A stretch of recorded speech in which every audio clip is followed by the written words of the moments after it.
Oh, wow. I gotta apologize for that, guys. Ladies and gentlemen, please forgive me. This is gonna be part 2 of episode 30 with Hardy Brooklyn. We were on a roll. We were like, right when it started kicking really good. I moved the cable and the phone, bye-bye.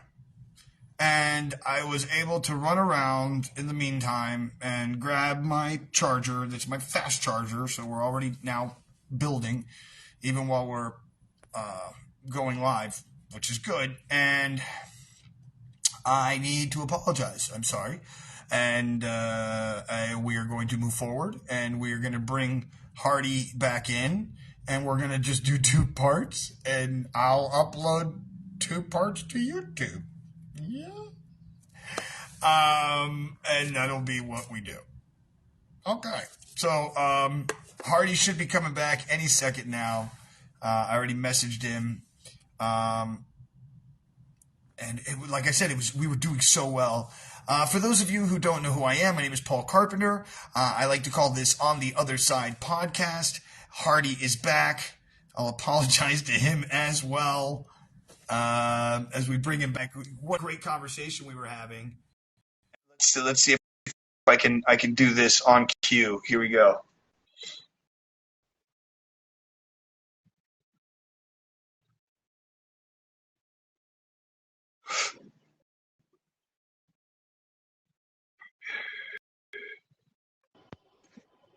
But who voted? Who voted? They did.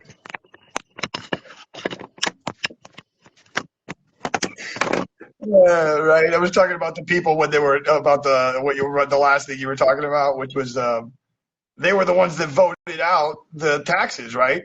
That Correct. Ended up making them pay more. So I was like, who voted? Who voted? And that's when it cut for me. So I don't know when it cut for you, but yeah. You froze. and they did. They voted for the policy, and they believe in the policies still. Mm-hmm. But they can't put any ownership or take any blame on themselves. So what they do is they project and they blame a fictitious person that had nothing to do with it.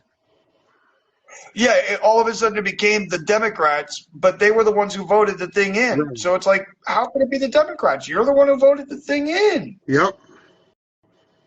Oh, it's because of the way they made me think of what? What? Right. You know, and then you know what's? Wait, hold on, Hardy. I've been working recently with someone who's in politics and heavily involved in phone calls and door-to-door knocking. Very, very heavily involved individual, and he sent me to a seminar.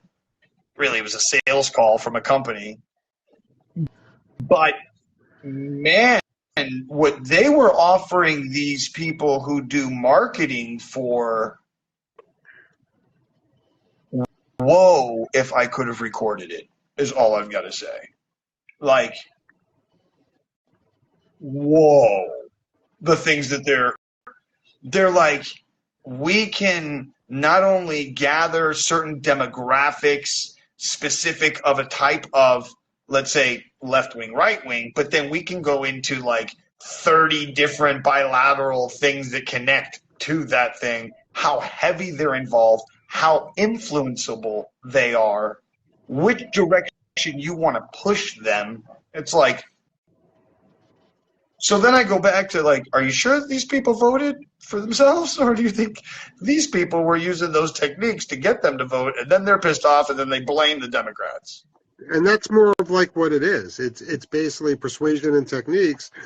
And in this country, it would be great if we had a 3-party system or a 4-party system. It would be a lot better than a 2-party system, because we wouldn't just be able to play against each other, because that's all this is. It's like everybody's going to a football game every day in politics. So, and I ask my clients, like, how do you protect yourself from all of that negative? How do you take all the static that's out there and not have it make you static?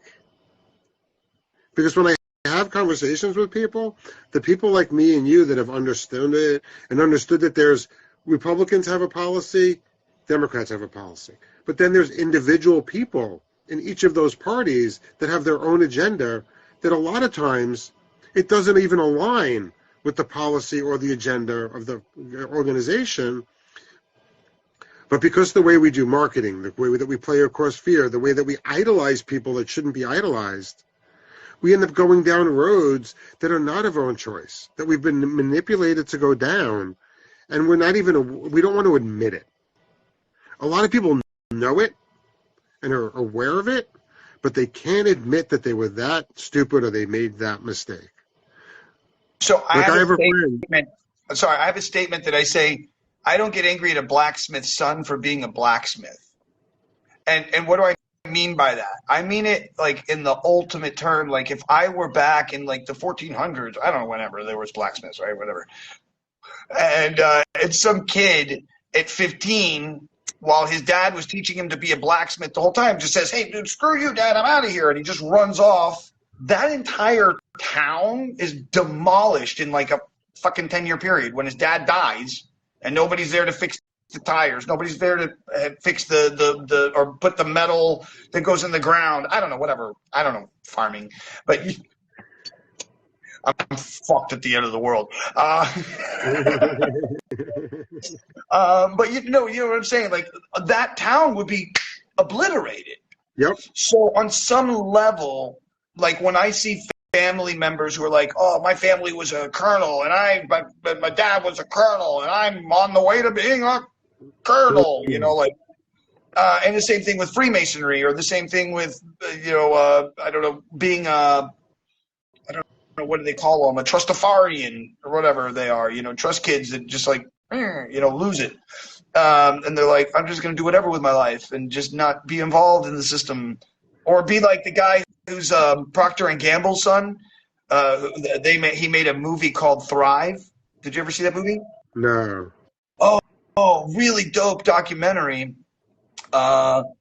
where he's like expressing like new age technologies, the rodent Taurus field, and he's like Procter and Gamble, blood money, and he's like, I gave it all up so that I could do stuff like this. And like he's trying to, like, he didn't give it up, of course. Right. Who gives up that? That's another thing, is that they so quickly say, so the world I came with, when I was consulting in the power world, I was with all those people around them. Mm-hmm. And what I learned is they're okay being connected to or friends with somebody that's creative or offbeat if they're the immediate sibling of one of their members. But the second that immediate sibling thing diminishes, so if it's like a grandkid or a brother-in-law, those people are no longer accepted. And I learned that when I went into art, because now I went from a people that had money, they bought art, they invested in art, but you know what I didn't realize? They never hung out with an artist. They never spent time with an artist. They never invited any artists that weren't kids of their friends to their house or their parties. Right. And they never allowed or were even considered it acceptable for those other artists that were not already at their same class to be in the room with them. Hence this podcast and why I'm like, anybody's on. I think there's also a part of it that where I have always seen other podcasts, and then I've been like, oh, I want to be on a podcast. How do I get on a podcast? And it's like, and then you try to go and be on a podcast, and it's like this really heavy thing to get on the podcast. Like, you have to be a somebody, and you have to have this many followers, and you have to have this many thingies. I've gone to people who are friends of mine who have said, I don't do podcasts that are that small, so when you reach this many followers, then I'll do it with you. And I'm like, whatever. It's your problem. I'm like, I love you for the challenge, but like at the same time, where is the like part where it's like, yo, dude, I see you doing your thing, and I would love to be on your like, where's that part of it? Like you're saying. Like you were saying at the beginning of this entire thing, how do we change our society in general to be this other thing, which is share, love, give, grow, rather than cheat, steal, lie, and borrow, And I feel right now the only way that any of that's going to change is if the media changes. Because I turned on the TV yesterday, and that was like every show was about that. And every show was about the person that lied and stole and cheated got ahead. And if they got caught at it, they got a good attorney that got them off. Have you ever watched Diary of a Wimpy Kid? Have you ever read those books? Yeah. You have? Some of them. Okay, so like the premise of most of those books, and I just watched a whole documentary on this, and I didn't even know this because I never read the books because I always thought, Diary of a Wimpy Kid, fuck that, I'm not wimpy, fuck that, I'm not going to read that guy's books. So I was a kid, whatever. And so, but as an adult, watching this documentary, it's like, whoa, what a very, what's the word, disruptive and very like postmodern era thought process was given to kids at such a young age. Because the whole story behind, Diary of a Wimpy Kid many times is he would do something wrong. Like the one story is he did something wrong. His mom says, hey, the other kid got in trouble instead of you. You should go to school and like not, tell the kid you're sorry. It'll make you feel better. But instead he doubles down when he gets to school, gets the kid in more trouble, and he ends up like getting his girlfriend or something, and he's like getting rallied around the school like he's some champion, and that's the story, and then it ends right there, and you're like, are you telling me that the kid did something wrong, that he did something more wrong, and then he got applauded for being wrong?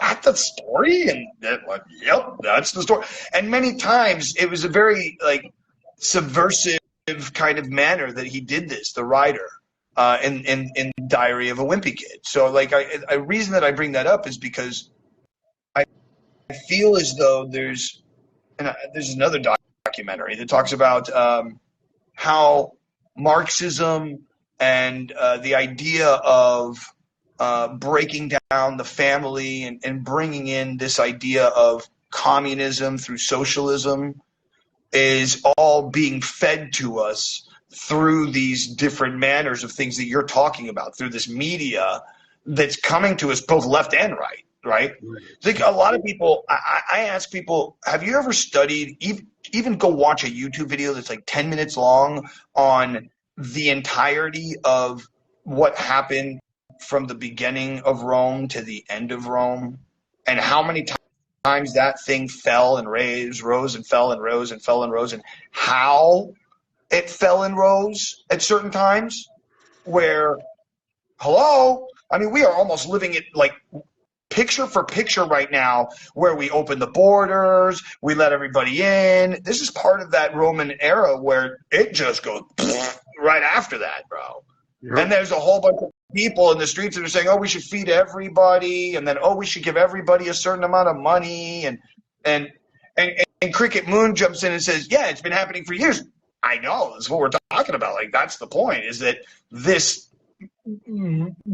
ideology has been being sprinkled like sugar across the table for us to run to and be like, oh yeah, we want to stand up for these rights, and we want to stand up for that, and we want to stand up for that. And then before you know it, everybody's on different sides of the table with one little block of sugar thinking that they're winning, when in reality, if everybody were to come put their blocks of sugars together, but we could get up to a height to actually do something, or have a platform to build on, or change the sugar into something that's more dietarily efficient. I don't know.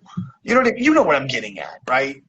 And instead, we end up fighting against each other. And that's what's happening, and that's why the media is the way it is. Because the media people are controlled, by the rich people and the one percenters, and they need to keep us all as their little slavey things. And they give us the information that they want us to have. And they create environments that they want us to have. And they basically convince us that what they want, and to keep us segmented, because the information that we get in New York is completely different than the information you get in Vegas, completely different than the information you get in Florida. Yes, we could go on the internet. Yes, we could search for it. Yes, we can stream something different. But that's not what's hitting the masses. That's not what your people are talking about on a day-to-day basis. That's not what your foot soldiers are out there promoting. So as a country and as a culture, how do we mature? Because that's really what we need to do. Because if you look at Europe, they've come up and they've solved all of these issues we're having. A lot of them have been solved. And what's happening is the countries that have had them solved poorly are looking at America and trying to mirror our behaviors now. So how do we become a more helpful society? Like, we should not, in my opinion, there's a bridge between socialism and capitalism that needs to find a good middle ground. Because one, everybody should have a place to live. Everybody should have food on their table. Everybody should have health care. I shouldn't have the problem of I'm looking to buy a house in New York State, except half the people that are bidding on that same house as me are out-of-state investors that went to somebody's quick get-rich scheme. And for somebody that's been looking in Brooklyn for a number of years, I've been outbid 15 times by out-of-state absentee landlords that end up becoming slumlords because that's the only way they could become profitable because of their get-rich scheme that they just bought. So there's so many parts of society. You know, you were saying something about healthcare, and it's like something I just saw recently, which people may not know, is like you pay taxes so that we have healthcare. We actually pay taxes so that we can have healthcare in this country. But instead, what the country does is it gives that money to a third-party company like a Humana, like a Healthcare Divide or whoever, all these different major companies that then divvy themselves into smaller companies that turn into insurance companies that you buy from. That's double dipping because they're getting paid by the government the money that you're supposed to be using as your healthcare. But instead, they get that money and then they actually charge you for a dividend, and then they actually charged you for each time you go into the hospital. And it's only because and then that third party's there. And that third party's only there because Americans are too lazy to do it themselves. I completely agree with you there, and I think that really varies by state. I mean, in New York State, they've done a really good job of starting to get there, but it has not been with the big carriers. So if you go with like the Fidelises, the Health First, or Health Plus, whatever, if you go with those small local carriers, they have that relationship where if the government is paying you to be on the program, you're not getting a premium and you're getting all the same benefits as the other people. But when you go to the Aetnas and the Blue Crosses, fair game. I mean, I just had shoulder surgery and I was with a local provider, and my out-of-pocket was not a lot of money. I mean, it was less than $200 for a complete shoulder reconstruction, 6.5 hours of surgery. If I had that same exact plan, but through an Aetna, I mean, I would say it would have cost me excess of $60,000. Right. Same plan, different carrier. Right, and that's the horrible part is that there's all these other third party companies that are coming in and doing damage, if you will, to the whole system. And it's also lawyers with the way that they created the whole divorce law and how they changed it and granted, it wasn't good in the 1950s or 60s when a woman couldn't get divorced unless they could get the husband to sign off on something and then sign divorce paper. Weird process where the government was very involved in what you were doing and when you were divorced. It's a very weird process, by the way. But they still are. But now they're doing it for a fiduciary moment, whereas before it seemingly they were doing it to see if you were really needing to get divorced. Like, are you sure you want to do this financially? It's going to do this emotionally. It was a different process. Now, granted, it was a little too involved, and also the men had too much power. Not that, we don't have a agreeable amount of power still more than women in this world. That's just the way it is. I don't And, know. Men have but more no, it's the money. way that men are trying to retain it. Men are they're still struggling to hold on to that power. They're still struggling to retain that power. Most of the policy, most of the things that people do, and if you look at the way that people even react in Congress, it's like that. I mean, I do a lot of public events of all kinds, sexual, non-sexual, all of that. The best clients I have are females that want to do their own event, that have a good idea of what they want to do, have a well-defined vision, everything is done. Except the problem they have is they can't negotiate. So I have a friend that I help her with parties. And when she goes to meet the venue, she gets X, Y, and Z. She comes back with me, she gets A, B, C, D, E, F, G, H, I, J, K, L, M, N, O, P, Q, the whole alphabet. And But isn't it maybe because it's you? No. I mean, Hardy, it's Hardy Brooklyn, bro. It's Hardy Brooklyn, bro. I don't You know, go some with people Hardy do know Brooklyn. your name. I don't go with Hardy But you got Brooklyn. recognized. You get stop it, Hardy. Maybe you don't know yourself as much as you know yourself. I know that I get recognized, but I know it's some of my energy and what I convey. But it's not just that. It's like I have friends that used to host BDSM sex parties.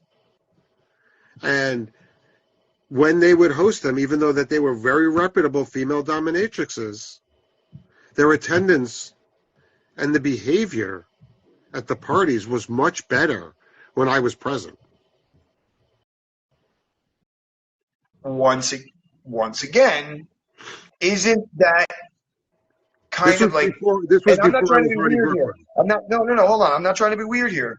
But for instance, like when Andy Warhol was doing his thing, he had this. He had people, he had certain artists, and he had certain women who are still known to this day that were part of his entourage. Right. That created the kind of like nuancical, vibey thing. And you being yourself at these events is in and of itself a form of that. And so in that, you being you gives other people the Milgram mentality, the bell ringing. Oh, it's okay to be this because, oh, look, this guy's in the audience. He's doing this. So, oh, well, then I could show myself off too. And that helps bring the art and the form as well. And if there's more than you in the audience and other people who are like you in the audience, it helps the form of the thing when they see somebody maybe struggling on a stage or I don't know, so they need somebody or whatever. I know that I'm very, very ready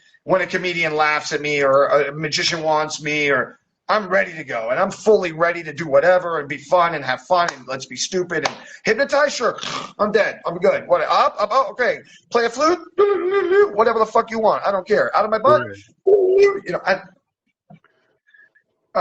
but that's me. That's not everybody. Right? That's not everybody. It's taken me years to become me.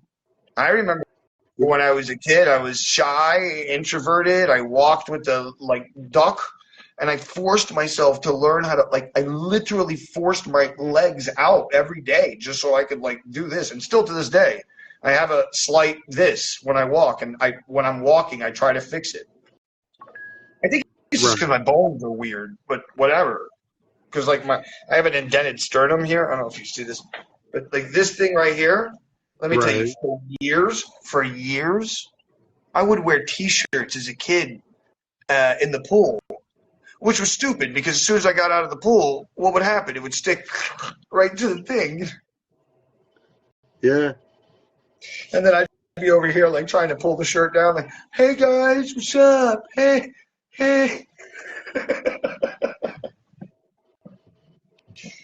All right, but let's get back to what we were talking about, because what we're leading to does move into artificial intelligence and this quote unquote the transgendered and transgenderism, just the whole idea of becoming robot. My question to you is, and I talked about the 4 different types of humans. Where do you feel we're headed in that? From your thought and the people that you know and meet and see, where are you at with like where you feel it's going? So I'm in a world where I do know people that are already doing genetically modified babies. So they are choosing to have certain things done in experimental, and we're talking about super rich people. And that's already there. And I think that there are people that are going to, how do I put it? There are going to be people that are going to do that. And as that becomes more cost effective, more people, because of their fears and their belief system and things like that, like, I am 53 years old. I never would have thought in my life that somebody at the age of 51 can start doing burlesque. And when I was 51, a bunch of 20-somethings and 30-somethings pushed me to do burlesque. And I've been very, very successful at it. I would have never thought that that would happen in all my life. And it's definitely interesting because most people, especially males, they do burlesque when they're in their 20s and 30s. And as soon as they get older, they're out of there. And I was just at the New York Burlesque Festival, and I was talking to one of the performers there, and one of the things that he said is he thanked me. I said, for what? He said, for starting to do burlesque. And I said, aren't I competition? He goes, you just gave my career 20 more years. And I said, really? He goes, yeah, because there are not many males that are in their 50s that are doing burlesque. Granted, I don't have the body that you have, but he's got a belly. I don't have a belly. No, but it was just interesting. But in the end, what it's saying is a lot, right? It's a lot even for like the women who were models in the 60s and 70s and 80s who are now coming out without any makeup and just raw to the world. And they're the most beautiful women, bro. Like there's a whole thing now, like in the last couple of weeks, Pamela Anderson, no makeup. And all these women are saying, "Oh, look at how brave she is to wear no makeup, and it's a new era for the industry." And I'm like, "What? Like, how is that? How did being raw and honest be like this heroic thing? When it's like, dude, that's what we do. That's what we do." But that makes no money. Being raw and honest doesn't make any money for the people around us.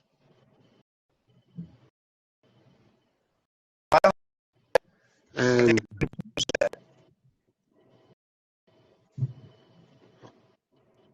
you're breaking up.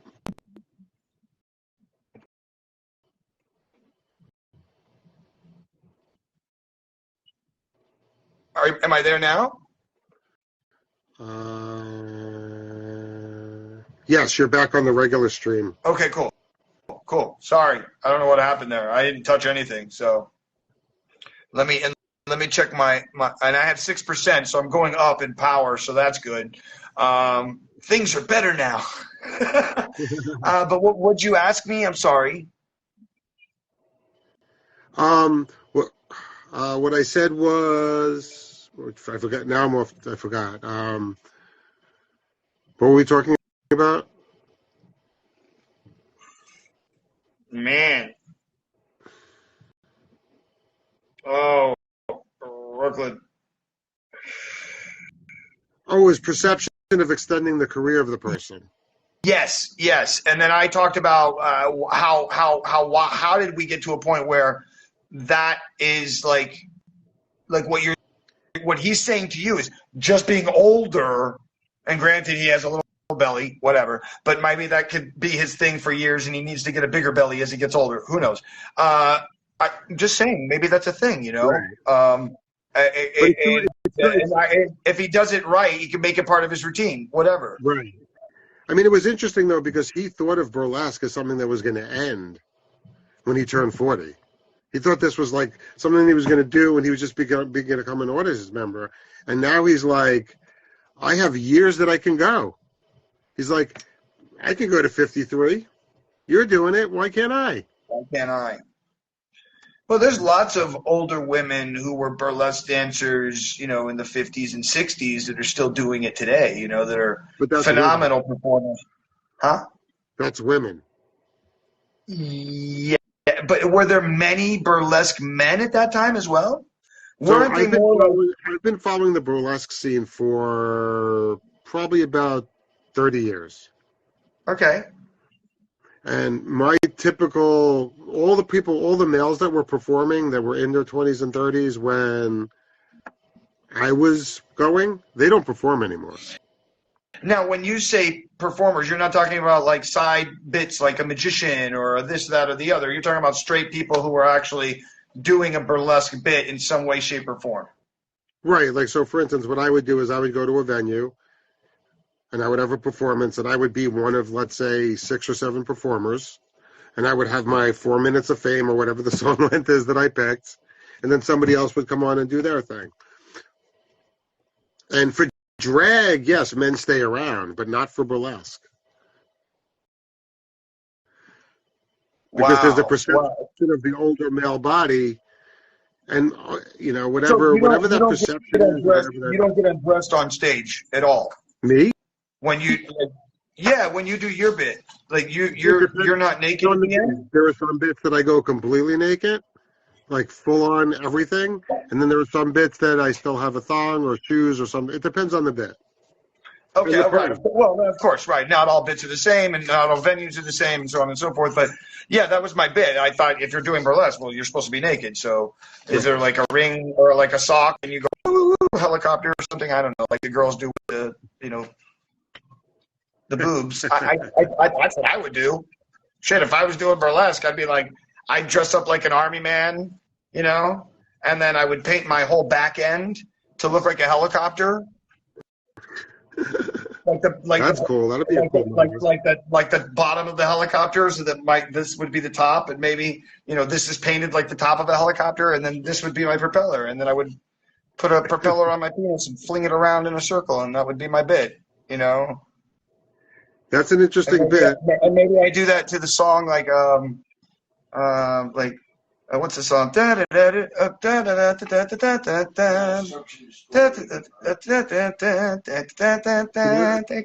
don't we do that next time you come to New York? We'll do a show. Oh, totally fucking do. Are you kidding me? I'm in. 1,000% I'm in. Maybe we could even cardboard box it like to actually look like a helicopter.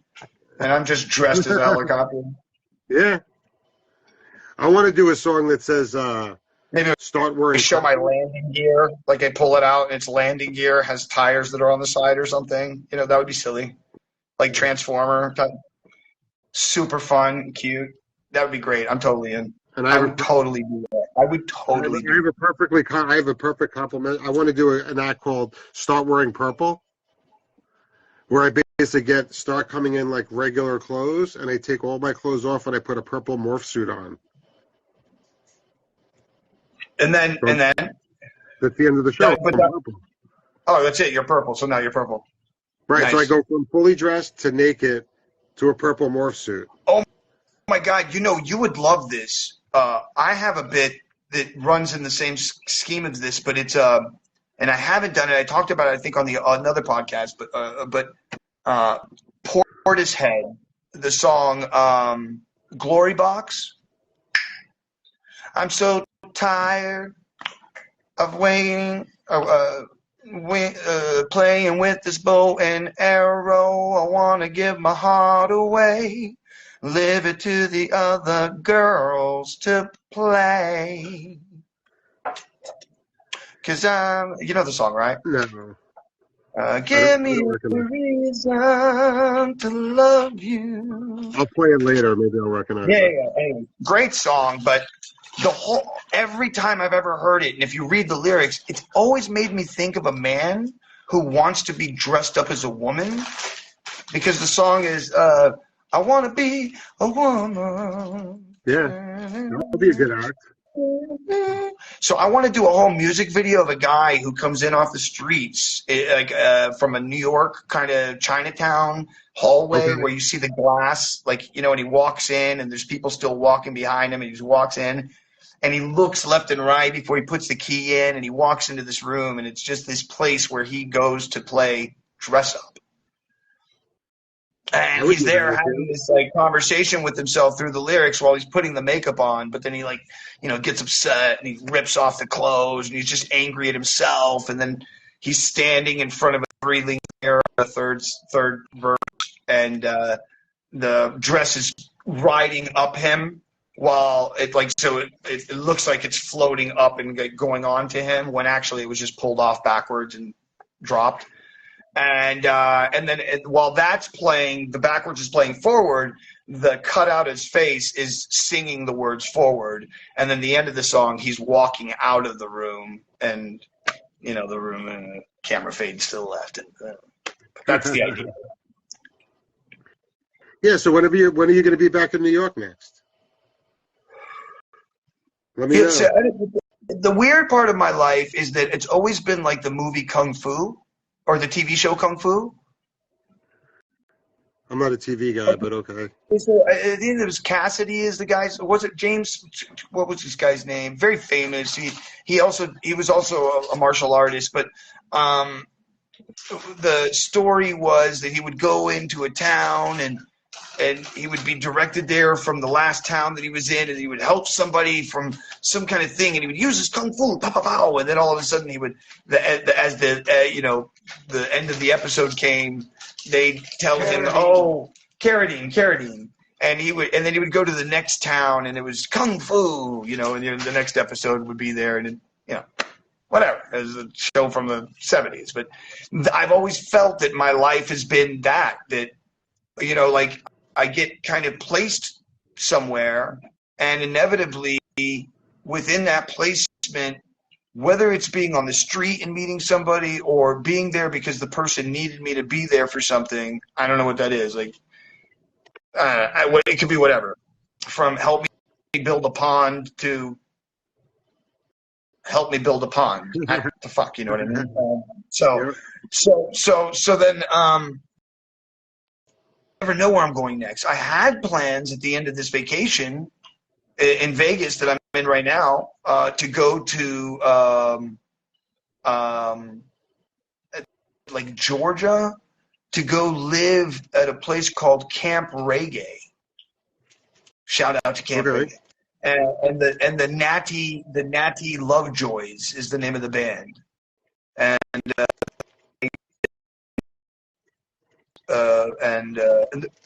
good band, and I was offered to be able to go stay there, and That's cool. kind of live on their property. Maybe we could do a show down in Georgia. I like come down. Yeah.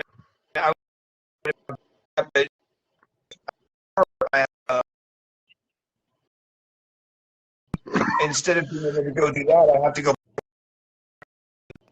to get this root canal and to fill it and all the dental work. That I'm hoping that the city will pay for because I'm homeless. I make no money because this doesn't make any money.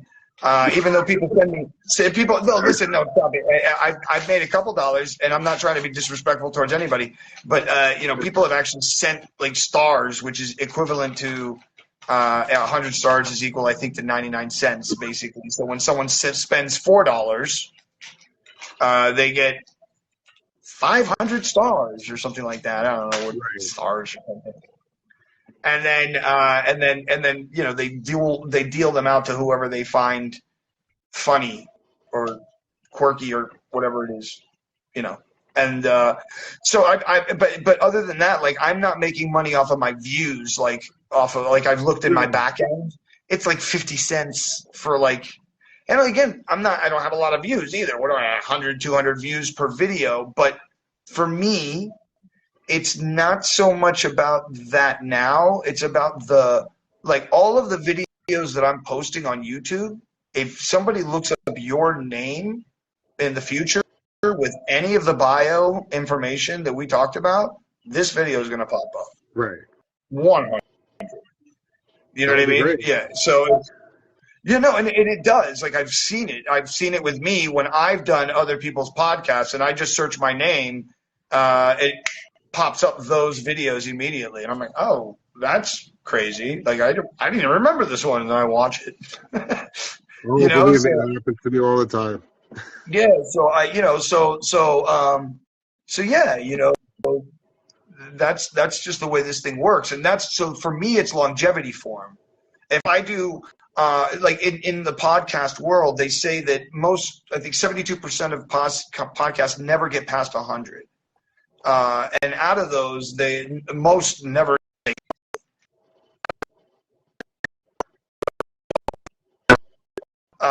that 20 some odd percent, only like.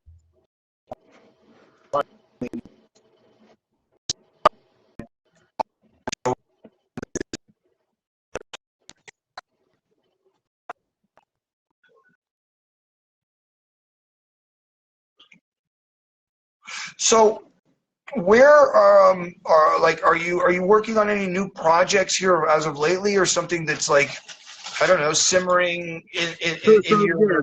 So to wrap up, because I have 5 more minutes before my next Zoom, Yeah, it's usually I'd what love I to do it. continue the conversation. So I am working on something called the Daring Success Team. It's daringsuccessteam.com, and basically what we are is we're a group of 4 coaches from around the globe, and we have basically practice sessions. So every Tuesday at 9:30 Eastern time, you can join us where you can see other modalities. You can talk to other coaches, and it's free. So you can just drop in, and you can find us on LinkedIn. Is the best way to find us. Is look for the Daring Success Team events on LinkedIn, and what you could do is you could drop in. You can be coach. You can practice coaching, and if you're somebody that's looking for a coach, this is a great place just to drop in to see what it's like to get coached, because there's no pressure, there's no requirements. You potentially never have to see the person again, and you don't have to use your real name because it's Zoom. And now, in the biography that you gave me with all the links and stuff, was that in there? It is on my link tree. If not, I'll check later and make sure that it'll be on my link tree by end of day today. Okay, cool. No, and I'm not sure if I put your link. Did I put your whole thing in here? Oh no, this was the second one, right? Let me put it in here as well. So I'm going to put your entire thread of everything that is in the comments for people to go down and look at. It has his bio, and it also has his links, and it was your link tree. It says Hardy Brooklyn link tree. So for anybody who wants to go check out any of Hardy's information or what he was just talking about now, so that you guys can go do that. Hardy, thank you so much for your time. And also, for today. anybody else that's interested in doing any type of art collaboration or art project, reach out to me, because I do pretty much, I'm up to the everything, I guess is the easiest way to non-judgmentalize it. And if anybody's looking for somebody who just wants to talk and see if I'm the right coach for them, reach out to me at hardybrooklyn.com. We'll talk after. No worries, no worries. Thank you so much, Hardy. Seriously, thank you so much. I really appreciate you. I really appreciate what you're doing. And I'll let you go and I'll end it out. But seriously, thank you very much. We'll be in touch. Yeah, man, for sure. Thank you. Bro, I can't write these. I can't like even kind of jokingly even make this up. Like, holy crap, every single episode, all 30 of them, I don't care. I don't care who you are. You go back and watch any one of them. You will walk away the way you're walking away from this one right now. Like bop, bop, bop, bop, bop, bop, bop, bop, like all over. It's so cool. I mean, it really is really cool, dude. Like, it's like, like I said it before, it's like it's getting to see the author of someone's life tell you the story. You know what I mean? And it's just so cool. Well, okay. So if you wouldn't mind, please go out to the world and do something nice for somebody else. And if you can't do something nice for yourself, it does start with you. Number 2, don't get caught up in all the crazy stuff that's going on in this world, because if you do, then you end up Poopity poops. No, it's not good. And number 3, if you would not mind, please like, share, subscribe, send this out to somebody who wants to see it. And with that, my friends, I love you. I promise you I really do. And I thank you very much. And I will see you all on the other side.